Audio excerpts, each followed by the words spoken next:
Dana tabungan haji Malaysia itu kan sudah lebih 50 tahun mereka mengelola ya. Gua ini terdapat jalan atau ada lorong akses menuju ke kota Mekah, Arab Saudi. Dan bisa digambarkan juga saat ini Di Malaysia, orang kalau berhaji itu biasanya menabung dulu. Kalau belum ada uang, beruntung tinggal di Indonesia. Karena kalau menembus gua tersebut sudah sampai Mekah dan bisa berhaji. Nah, lucunya sampai sekarang belum mendapat perhatian dari Majelis Ulama Indonesia. Padahal videonya sudah viral. Tahu-tahu tiba-tiba bikin saya kaget duar gitu.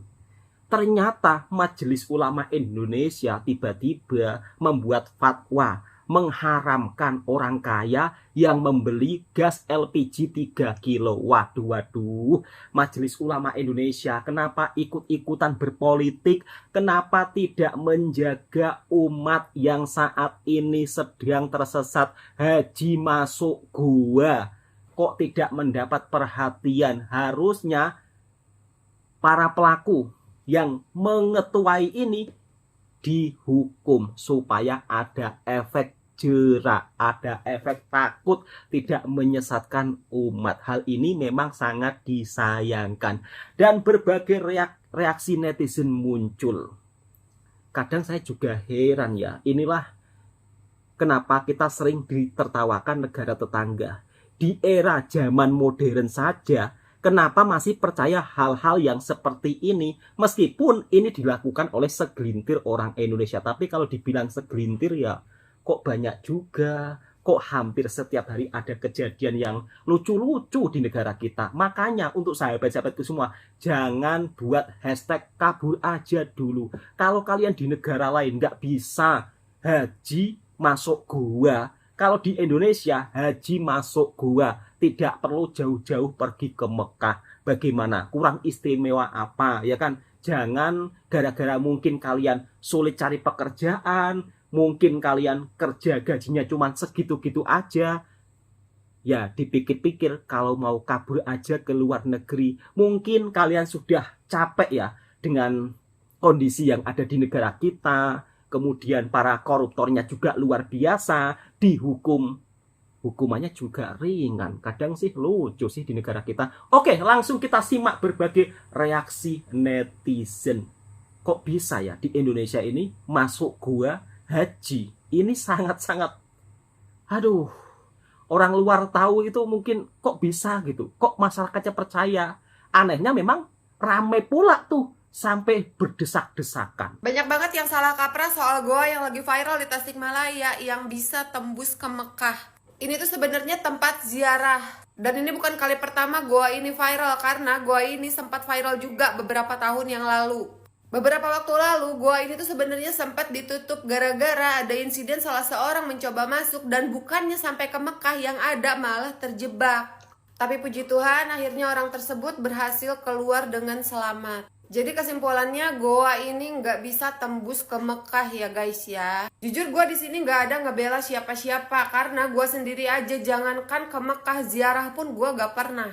Meskipun menurut sebagian orang ini tuh nggak masuk logika, tapi menurut gue stop goblok-goblokin mereka, karena dimanapun berada berdoa itu sah-sah aja.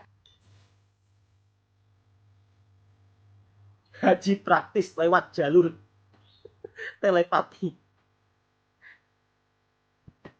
Kok percaya masyarakat kita gitu loh. Rame pula sampai berdesak-desakan. Pasti bingung toh Mbak? 2025 masih ada ya yang percaya kayak gitu ya? Ya Allah, biasanya target marketing penipuan-penipuan kayak gini nih orang-orang yang tinggal di daerah perkampungan ini. Betul. Ya, mungkin orang-orang yang kurang mendapatkan banyak informasi. Lagi pula ini juga nggak ada gitu tetangga-tetangganya, anak-anaknya gitu yang ngasih tahu gitu. Mana ada tembus ke Mekah.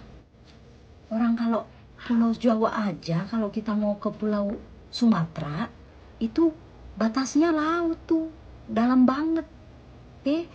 terus panjang banget itu laut. Betul. Kayak mana nyebrangnya, bingung juga gue. Tapi mungkin orang yang nggak punya logika bisa kali ya, dari Goa tembus ke Mekah. Bisa kali. Soalnya gue bingung. Ya Allah, please stop, sumpah gua malu. Amerika udah keluar angkasa lah, kita baru masuk Goa, bos. Malu sama tetangga sebelah disangkanya SDM rendah mulu, anjir. Yang begini-begini itu kan oknum sebenarnya. Ya, memang agak banyak aja sih kebetulan oknumnya. Bisa-bisanya banyak yang percaya Goa itu bisa nembus ke Mekah, coba ya ampun. Aneh. Kalau nembusnya ke Old Trafford, baru gue percaya. Kalau di Konoha, jualan agama itu emang udah paling gampang, bos. Betul. Lu pakai sorban, ya kan, penampilannya kayak agamis banget. Habis itu lu ludah-ludahin tuh minuman satu-satu, lu jual 30.000, laku, bos. Karena di Konoha, rakyatnya masih gampang dibodoh-bodohin. Lu bayangin aja, minum bekas orang bersorban nih, dianggapnya apa coba? Dianggapnya berkah, cok. Feodalisme di mana-mana. Masih percaya dukun, lu bayangin se-effort apa itu pesulap merah untuk mencerdaskan warga Indonesia game up, warga Konoha. Makanya udah stop gitu loh, jadilah seorang muslim yang cerdas. Ngapain ke Mekah naik pesawat? Lewat Goa Safarwadi aja tuh, langsung tembus ke Mekah. Mungkin itu pemikiran orang yang percaya. Belakangan ini banyak orang berbondong-bondong masuk ke Goa Safarwadi karena goa tersebut dipercaya bisa tembus langsung ke Mekah. Kalau karomah ulama zaman dulu, mungkin itu bisa dipercaya. Tapi ini udah 2025 dan kita nih orang biasa, bukan orang yang alim banget, yang taat banget sama Allah.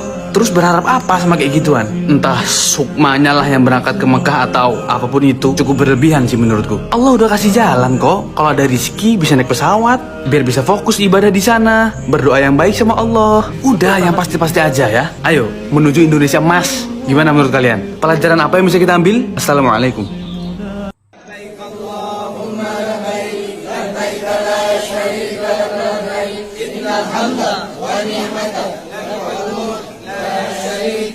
Viral, goa di Tasikmalaya ini katanya bisa tembus ke kota Mekah. Mari kita bahas. Jadi guys, beberapa waktu lalu tuh lagi viral banget goa yang katanya bisa nembus ke kota Mekah. Jadi dalam video viral yang beredar, ada warga yang berpakaian muslim lagi rame ngantri di goa itu sambil melantunkan doa. Kirain lagi ngantri gas.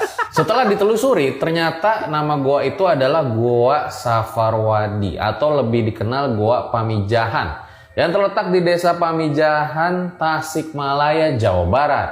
Menurut kepercayaan warga lokal, goa ini dipercaya sebagai tempat dari Syekh Abdul Muhyi yang dikenal sebagai penyebar agama Islam di Tasikmalaya untuk beribadah dan juga bermunajat. Kompleks makam Syekh Abdul Muhyi sendiri terletak nggak jauh dari goa tersebut, makanya bisa berziarah terlebih dahulu ke kompleks makam sebelum berkunjung ke goa. Siapakah sosok dari Syekh Abdul Muhyi tersebut? Menurut kepercayaan warga lokal, asal dari beliau itu ternyata bukan dari Sunda, melainkan dari Jawa. Tapi ada juga yang mengatakan asalnya itu dari Gresik. Beliau punya jasa besar lah dalam dakwah Islam di Tasikmalaya. Di mana berdasarkan catatan, di Tasikmalaya itu pernah berdiri sebuah kerajaan besar bercorak Sunda Wiwitan, yaitu Kerajaan Galunggung. Maka dari itu, dakwah ke Tasikmalaya mempunyai tantangan tersendiri di zamannya. Selain itu, terdapat beberapa cerita karomah tentang Syekh Abdul Muhyi itu sendiri. Misalnya di Goa Pamijahan nih, tempat beliau dulu sering berdoa, di situ sering dikaitkan atau dihubungkan dengan portal gaib. Di mana dari cerita yang beredar dikatakan bisa tembus ke Banten, Cirebon, Surabaya, bahkan ke Tanah Suci Mekah. Nah, karena kisah-kisah itulah makanya banyak pengunjung yang tertarik untuk mengunjungi goa tersebut. Namun pihak pengelola telah menutup lorong tersebut dengan jeruji besi, ya dengan alasan mungkin keamanan. Selain lorong itu, ada juga ya cerita tentang peci haji yang konon memiliki kekuatan spiritual. Jadi dikisahkan apabila kepala seorang itu muat dengan peci tersebut, maka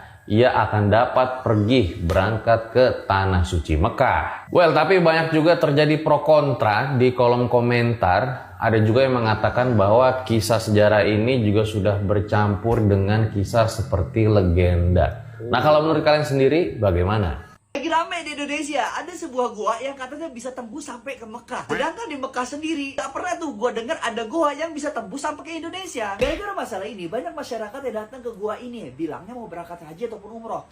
Gua gak habis pikir, tapi gue cuma mau ingetin, buat kalian mau berangkat haji lewat goa itu, kalian itu gak punya visa. Nanti lu nyampe di Mekah, ujungnya dideportasi atau jadi imigran gelap. Mentok-mentok. Ya, jualan korma lah. Prabowo halal, Jokowi halal. Buat masyarakat Indonesia, logikanya itu gini ya, syarat sah untuk bisa berangkat haji atau umroh adalah berakal sehat. Lu tahu kan orang-orang yang berangkat umroh atau haji dengan jalan kaki lintas antar negara capek-capek, taunya ada jalan pintas lewat goa di Indonesia. Kalau memang itu beneran ada, otomatis nggak ada lagi namanya kuota haji. Dan ingat ya, ibadah haji itu wajib jika mampu. Jangan dipaksain sampai kayak gitulah. Ujung-ujungnya masuk ke goa, nyampe Mekah, nggak malah ketemu sama fans MU. Jadi sebelum makin jauh masuk ke dalam goa, mending stop deh biar nggak ngerepotin tim SAR. Dan ingat teman-teman, sekarang yang mau berangkat haji lewat goa, ini belum waktunya haji. Kenapa Indonesia ini begini sih, ya Allah? Gimana pendapat kalian? Silakan komen.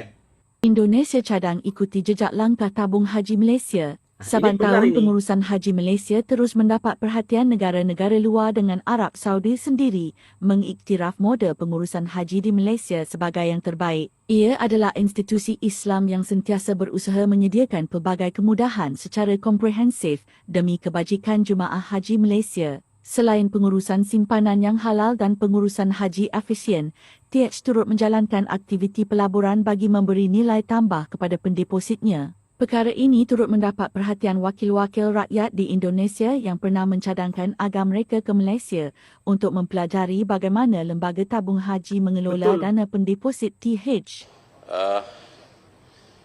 Pertama mungkin Pak, ini kan dana tabungan haji Malaysia itu kan sudah lebih 50 tahun mereka mengelola ya. Jadi sangat profesional dan sangat membantu umat di sana. Saya usul ketua, kalau perlu kita ke sana gitu. Komisi 8 dengan setuju. Komisi 8 ke Malaysia untuk menengok langsung seperti apa pengelolaan haji di sana, Pak. Ya kan?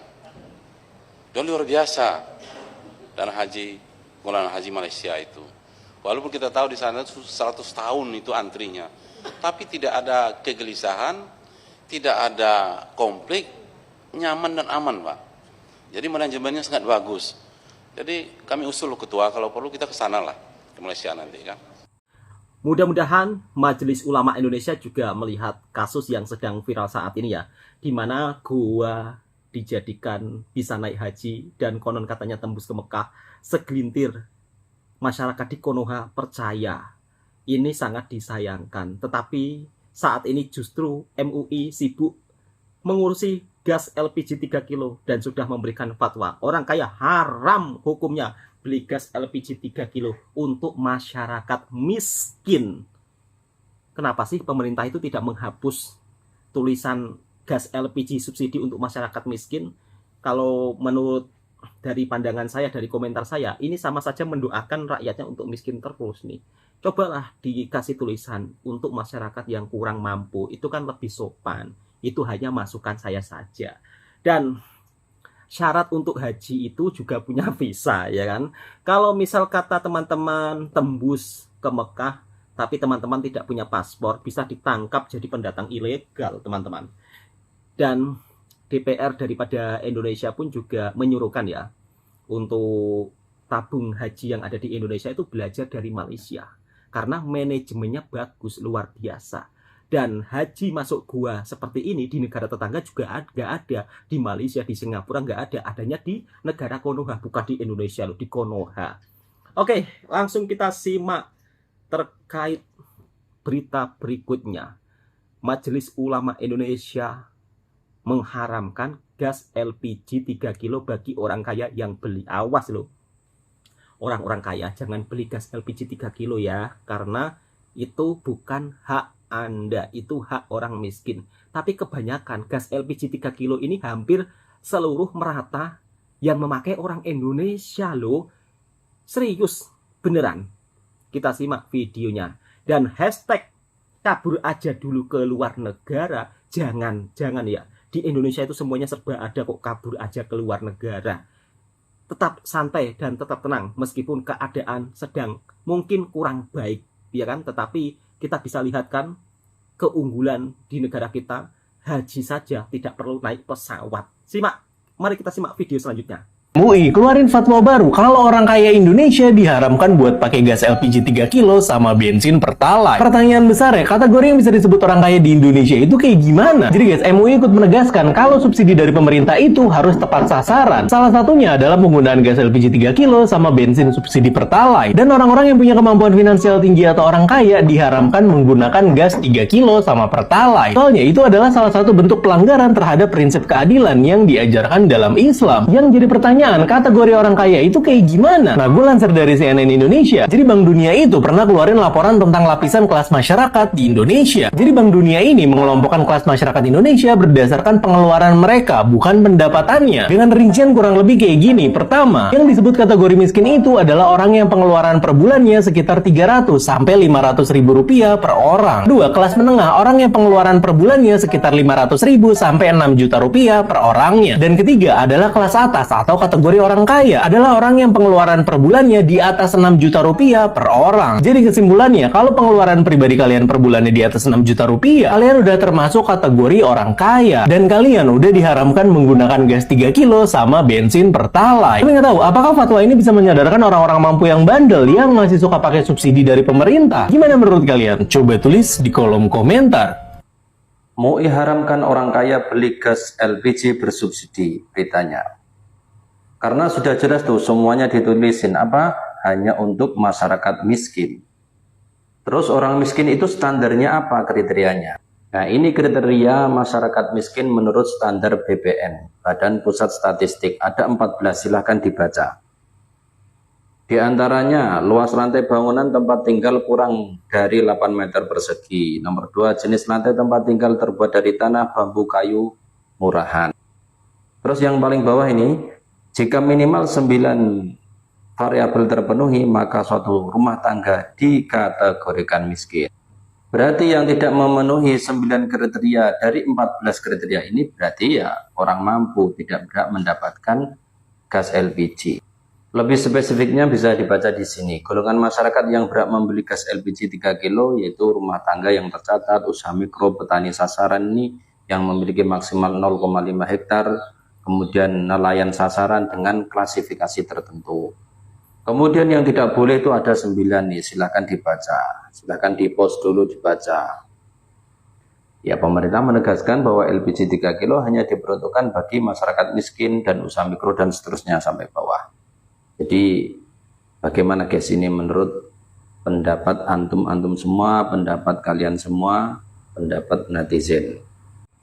Majelis Ulama Indonesia mengharamkan bagi orang yang kaya untuk membeli gas LPG 3 kilo dan juga Pertalite bensin. Tapi faktanya di lapangan berkata lain. Banyak orang-orang yang kaya, punya mobil, punya rumah bagus, dan kadang-kadang mobilnya 2, kadang-kadang mobilnya 3, motornya banyak, tetapi masih juga pakai gas subsidi. Karena gas subsidi ini bukan hanya dipakai oleh masyarakat miskin saja, tetapi hampir menyeluruh masyarakat di Indonesia. Kemudian MUI juga mengharamkan bagi orang kaya untuk memakai atau untuk membeli Pertalite. Tapi pada faktanya banyak yang punya mobil tapi mengisi bensin Pertalite. Harusnya MUI itu lebih fokus untuk menangani umat sajalah, tidak usah ikut-ikut berpolitik. Menangani umat saja sampai saat ini masih banyak umat yang tersesat-sesat jalannya, seperti naik haji masuk gua, naik haji masuk gunung. Hal-hal seperti inilah yang wajib MUI selamatkan, yang wajib Majelis Ulama Indonesia selamatkan umat. Udahlah, biarlah masalah subsidi ini diurusi oleh pemerintah. Kalau perlu pemerintah itu ya belajarlah ke negara tetangga tentang sistemnya yang begitu sangat sudah maju ya, soal sistem. Jadi nggak ada keris, nggak ada keriuhan, nggak ada kehebohan tentang gas subsidi lah, minyak subsidi lah. Oke, kita langsung lanjut video selanjutnya. Inilah keluh kesah kabur aja ke luar negara, dan hashtag ini banyak ditulis oleh di kalangan anak-anak muda, yang dimana mungkin pekerjaan di Indonesia dengan gajinya yang tidak sebegitu berapa. Lalu bagaimana tentang tanggapan netizen? Apakah ini fakta? Yang lagi rame saat ini itu hashtag kabur aja dulu. Gua ngerti sih, salah satunya itu masalah faktor kerjaan. Emang menurut gua pribadi ya, nyari kerja di Indonesia itu udah kurang worth it sih. Masalahnya pengangguran yang banyak ditambah loker kerja yang sedikit, jadi agak susah gitu nyari kerja. Apalagi kalau nyari kerja di Indonesia itu kan kualifikasinya itu bermacam-macam. Betul, Mas. Harus good looking, nilai matematika harus segini, harus bisa ini, bisa itu gitu. Jadi susah gitu. Kalau di Jepang itu yang penting lu bisa bahasa Jepang, punya kemauan kerja, udah bisa kerja. Nggak pernah tuh gua ngeliat ada loker di Jepang harus nilai matematika segini, tinggi badan harus ideal, harus good looking, nggak ada. Yang penting lu bisa bahasa Jepang, punya kemauan kerja, bisa tuh kerja di Jepang sebenarnya. Lebih gampang nyari kerja di Jepang daripada di Indonesia. Hashtag kabur saja dulu beredar luas beberapa hari ini. Kenapa ya kata yang digunakan kabur? Ini kan seakan-akan di sini terperangkap. Karena terperangkap, terjerat, kemudian kabur. Ini plus minus jawaban masyarakat. Ada yang mengatakan yang kabur itu tidak nasionalis, mengakibatkan terjadi brain drain. Karena yang pergi itu adalah mereka yang usianya antara 19 sampai 30 tahun. Masih muda dan rata-rata adalah orang-orang yang punya keberanian dan juga punya pilihan karena mereka sekolahnya benar. Nah, ini adalah pandangan yang negatif. Sedangkan yang positif mengatakan ini adalah hak setiap warga negara untuk mencari pekerjaan yang Betul, lain, Pak. pindah kemanapun mereka suka. Lalu kemudian juga karena mereka melihat di sini sedang tidak menarik. Saya didatangi oleh seorang anak muda, pendiri startup. Mereka juga kecewa karena sekarang kalau mau jualan itu diminta kickback, wah potongannya banyak. Dan mereka juga was-was, takut juga nanti kalau mereka ditangkap oleh KPK atau kejaksaan karena dianggap penyogok. Jadi memang terdapat banyak tekanan di sini. Saya tanya, katanya ada kekecewaan. Ini harus kita dalami. Kecewaan seperti apa ya? Kita baca lagi berita, kita tanya dengan pelaku usaha. Orang kalau mau buka usaha sekarang juga takut dengan preman. Preman bisa segel pabrik kita, bisa segel usaha kita, dan didiamkan. Ini tentu sangat mengganggu pikiran publik yang mau investasi. Asing juga tidak selalu ingin investasi di sini, sehingga kemudian lapangan pekerjaan menjadi sangat terbatas. Ada apa ya? Saya kira ini PR bagi kita semua. Pro dan kontra. Jadi dua-duanya harus kita lihat dengan jernih. Apalagi sekarang ada daya tarik di negara-negara tujuan. Kanada itu mempunyai jalur untuk visa ekspres begitu bagi orang yang mau kerja di sana. Dan juga mereka menghindari percaloan dan lain sebagainya. Jadi lebih mudah untuk tenaga-tenaga terampil. Jepang itu juga membuka karena penduduknya declining, turun terus dan mereka sangat khawatir. Jadi sekarang Jepang sedang membuka. Bahkan kita bisa membeli lahan-lahan pertanian, rumah-rumah bagus di sana yang sudah tidak ada penghuninya. Dan tentu saja perlu kerja keras di negara itu. Lalu juga kemudian negara di sekitar kita, apakah itu Singapura, apakah itu negara-negara ASEAN yang bagus-bagus. Vietnam aja sekarang bagus dan pasti butuh tenaga kerja. Demikian pula negara-negara Eropa lainnya. Jadi kesempatan itu memang terbuka luas bagi mereka yang punya pendidikan dan keterampilan. Jumlah orang Indonesia sendiri yang merantau masih sangat sedikit. Ya, ke Singapura aja paling setahun 1.000 orang yang jadi warga negara. Sementara itu kalau kita lihat orang India sekarang ini jumlahnya sekitar 3 jutaan orang. Lalu orang Tiongkok sekitar 2 jutaan. Filipina 1,8 juta. Mereka luar biasa sekali. Orang Vietnam juga lumayan banyak. Tapi waktu itu didrive oleh situasi politik tahun 80-90-an. Jadi mereka jadi pengungsi dari Vietnam ke Pulau Galang, ke Australia, ke Kanada, ke Amerika. Dan saya kalau belanja selalu di toko orang-orang Vietnam itu di Amerika dulu pada waktu saya sekolah. Jadi ini ada situasi yang sekarang harus kita respons. Startup mengalami kesulitan, buka pabrik dikerjain preman, urusan yang nggak jelas, biaya kebutuhan pokok makin mahal. Tentu ini menekan kaum muda. mencari pekerjaan tidak mudah, dan kemudian ada tawaran kesempatan di luar negeri. Bagaimana menurut kalian? Apa yang harusnya kita lakukan? Tentu saja anak-anak muda ini mempunyai masa depan yang baik karena pendidikannya juga lebih baik. Saya ingin mendengarkan pendapat-pendapat Anda. Nah, kalau teman-teman berpikir untuk pindah ke luar negeri, saya malah meragukan nasionalisme kalian. Ternyata benar, akhir-akhir ini banyak di sosial media dengan hashtag kabur aja dulu. Jika kalian berkesempatan kerja di luar negeri, pergilah, jangan tunda, kejar mimpi kalian. Nanti kalian sadar seberapa rendah UMR di tanah air ini. Kita negara sendiri jadi babu teman-teman. Jika belum ada kesempatan, segera cari peluang itu. Sebab kerja di Indonesia, kita harus bisa menguasai bumi. Harus ada sanak saudara, pastinya orang dalam adalah elemen pertama. Kamu kerja di luar negeri 5 tahun, sama saja kita menghabiskan kerja di Indonesia 25 tahun lebih. Muda itu tidak bisa kembali, dan miskin itu menyedihkan teman-teman. Indonesia tidak mementingkan rakyat, tapi mereka mementingkan para pejabat. Gimana pendapat kalian? Betapa kejamnya bangsa ini. Kabur aja ke luar negeri, mungkin bekerja atau mungkin bersekolah. Semuanya hak masing-masing.